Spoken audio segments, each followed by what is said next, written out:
Pemerintah Kota Palembang berencana akan menerbitkan peraturan daerah Perda Cagar Budaya Pemburuan Harta Karun Sungai Musi.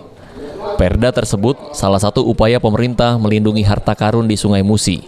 Seseorang menemukan harta peninggalan yang bernilai sejarah, dilarang untuk menjual atau mengelolanya secara sembarangan, harus melaporkan penemuan kepada Dinas Kebudayaan Palembang.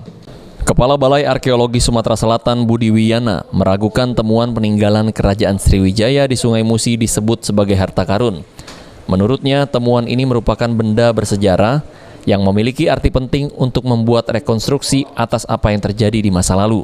Dari Sungai Musi, bagi kami yang sering melihat tinggalan seperti itu, kami juga masih agak meragukan apakah itu betul-betul dari Musi atau dari Pantai Timur.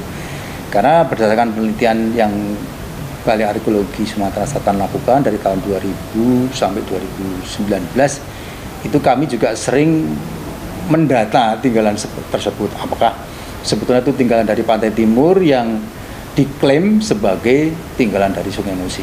Karena kalau kita bicara tentang Sungai Musi adalah ikon yang mungkin seksi untuk menjadi bahan menaikkan nilai kata lagi. Di samping Musi kan juga selalu dikaitkan dengan Sriwijaya. Dari istilah sebutan arkeolog, penemuan tersebut bukan harta karun, lebih tepatnya peninggalan arkeologi atau benda bersejarah yang sebenarnya dilindungi sebagai cagar budaya.